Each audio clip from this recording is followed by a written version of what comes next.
زندگی کی مثال بھی بیان کر دو کہ وہ ایسی ہے جیسے پانی جسے ہم نے آسمان سے برسایا تو اس کے ساتھ زمین کی پیداوار مل کر نکلی،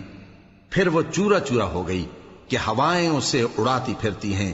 اور اللہ تو ہر چیز پر قدرت رکھتا ہے۔ مال اور بیٹے تو دنیا کی زندگی کی رونق و زینت ہیں، اور نیکیاں جو باقی رہنے والی ہیں وہ ثواب کے لحاظ سے تمہارے پروردگار کے ہاں بہت اچھی اور امید کے لحاظ سے بہت بہتر ہیں۔ اور جس دن ہم پہاڑوں کو چلائیں گے اور تم زمین کو صاف میدان دیکھو گے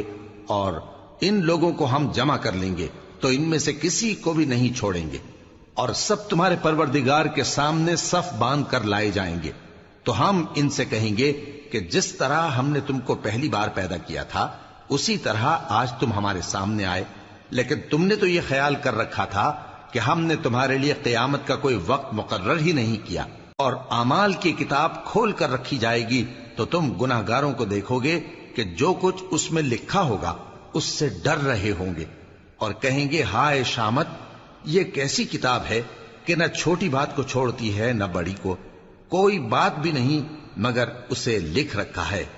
اور جو جو عمل کیے ہوں گے سب کو حاضر پائیں گے، اور تمہارا پروردگار کسی پر ظلم نہیں کرے گا۔ اور جب ہم نے فرشتوں کو حکم دیا کہ آدم کو سجدہ کرو تو سب نے سجدہ کیا مگر ابلیس نے نہ کیا، وہ جنات میں سے تھا تو اپنے پروردگار کے حکم سے باہر ہو گیا۔ کیا تم اس کو اور اس کی اولاد کو میرے سوا دوست بناتے ہو، حالانکہ وہ تمہارے دشمن ہیں،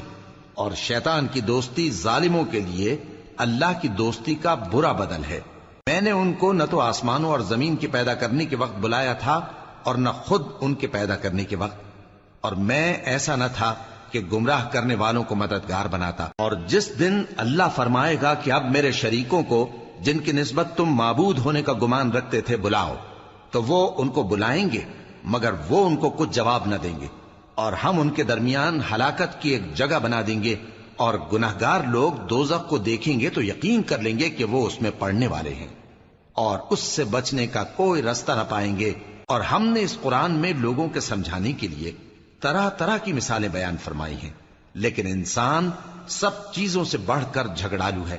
اور لوگوں کے پاس جب ہدایت آ گئی تو ان کو کس چیز نے منع کیا کہ ایمان لائیں اور اپنے پروردگار سے بخشش مانگیں، بجز اس کے کہ اس بات کے منتظر ہوں کہ انہیں بھی پہلوں کا سا معاملہ پیش آئے یا ان پر عذاب سامنے سے آ جائے۔